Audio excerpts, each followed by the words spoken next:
this is Soundout here, back with another Transformers review. This time we're taking a look into Reveal the Shield, Hasbro's new line of Transformers. It is interesting how this works. Basically, this is part of the Gold Box 2010 packaging. There was Hunt for the Decepticons that kind of started everything. That was mainly movie toys. Yeah, actually, it was all movie toys aside from Sea Spray. It kind of fits into classics.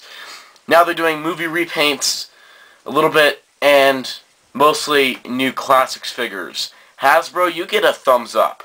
In addition to Generations and Reveal the Shield, there is so many classic figures now. I'm getting really excited because classics is my favorite line of Transformers. I've got everybody that's ever come out, aside from that Walmart Devastator pack, but I don't count that because that's an Energon mold. And it wasn't a new mold, and I'm expecting things from Hasbro. But I got every one of them from the start. It's really where I started being a toy collector, was at Classics. When I saw the first wave at Toys R Us, I passed up a bunch of Cybertron toys to get them. I'm really glad I did. And I got everyone since, and I've gotten Fans Project upgrades for them too. There's so much I love this line. But yeah, so anyway, I'm really excited.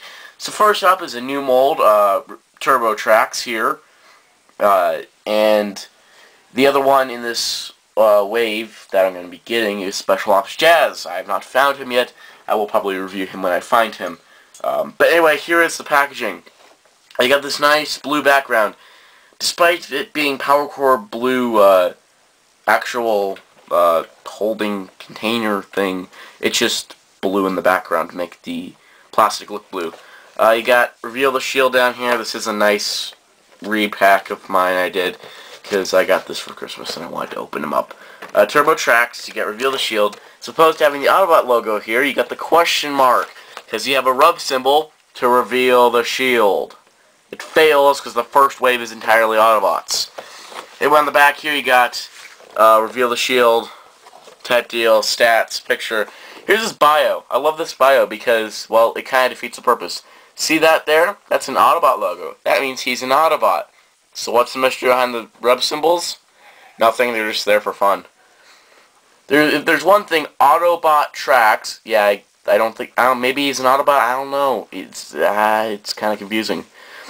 Loves It's himself. In his opinion, nothing is quite so fine as the glint of sunlight off his perfectly polished chrome, or the look of humans give his sweet paint job as he rolls by. He's no coward, but avoids battle all the same, if only to protect his precious body from getting scuffed or even worse, dented. Converting blaster. It converts from a gun to a gun. Anyway, that's the gist of the packaging, and you can see his white missiles are falling out. I like the packaging. It's cool. It's awesome. Let's get Tracks open. So here is Tracks in vehicle mode. He takes everything I like about classics, taking the original G1 design, modernizing it, but still keeping it classic. Also changing the paint apps a little bit. Instead of having a flaming Autobot logo, you got this tribal-ish stuff. I don't mind it. It's kind of a new, modern type look, which is exactly what classics should be. You can see his white missiles are stored down here with a 3mm clip, which I like. It's cool. You got the rev symbol up here, and if I had really hot lighting, you could get it to work. Basically, what you do is you rub it and you get it hot. It works just like the originals and the ones that are on the classics, the original classic figures. And if I could get it to heat up, even though it's like 20 degrees outside, we'll try. There's an Autobot logo. Okay, you get the gist of the idea. It's pretty cool. What's nice is that unlike the last rub symbols we got, which had the border around them, how they've always been, they actually cut it down to the logo. Unfortunately, it's noticeably crooked. Anyway, so yeah, pretty cool vehicle mode. There's not much else to say about it. It rolls. It's a pretty decent size. I mean, there's Classics Bumblebee, which, I mean, it's gotten released so many times. So you can see their approximate scale. Here he is with Tracks here. Or not Tracks. Gosh, this is Tracks. That's Prowl. I'm an idiot. Hooray! Yeah, so he does fit in with Classics very, very well. Also of note, if you have a certain other Transformer named Optimus Prime here, and he happens to be driving by, with his G3 trailer from Fans Project. It's not official though, but it's awesome. You can also open up his doors here, and he can be like, "Trax, get in, I'll bring you to safety." And he's like, "Yay, now I can save my paint job, because apparently that's more important than defeating Decepticons." And he fits perfectly inside, which is really, really cool. Now, of course, if Trax wants to leave, he just has to have Optimus open the door. But Trax can also fly. Yes, he has a flying car mode. This flying car mode is absolutely ridiculous. You definitely can tell this is from the 80s, though this is a modern toy. This is here because the original toy did this. Hasbro's version of this was just these doors flipped open. People have moved the arms up just like the original, and the missiles just kind of stick on the back here. But that was a nice little touch. But yeah, it looks pretty ridiculous, considering it's a car. If you're going to fly, you're going to be a Decepticon. And you're going to be a plane. You're not going to be a flying car. It just doesn't make sense. But it's classic, it's there, and now he can try to shoot down Starscream, but Starscream's probably going to go faster because he's a plane. He's a car with wings.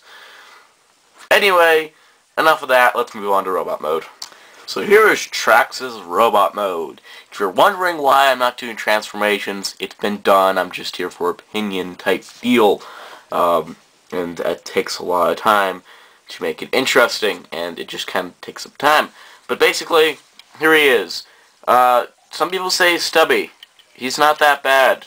Look at the original toy model, or the show model. He's supposed to be kind of stubby. Will Wheeljack be the same? No. There's some modification they have going on. I don't know. But it looks good. Anyway, so here is his Trax. He's all Traxy. Rep symbols on his chest now. Nice looking head. Very nice looking head. With the whole detail in the face and that stuff. Anyway, you can see the wings sticking out here, which is nice detail.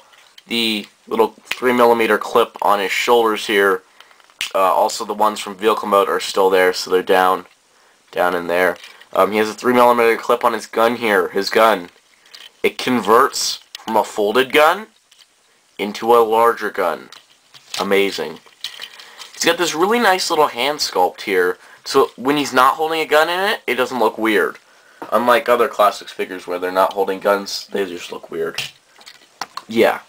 Anyway, so yeah, very nice. His backpack doesn't bug me that much. This part even folds away, if you don't want those. These are the legs. These will be Wheeljack's front legs, eventually. Whenever that happens. Well, that's going to happen, Wave 7. So far, here's the deal. I'm not getting every review of the Shield. I'm getting every Generations. I have every Generations that's out so far. And I have every Power Core that's out so far, that I've seen, at least.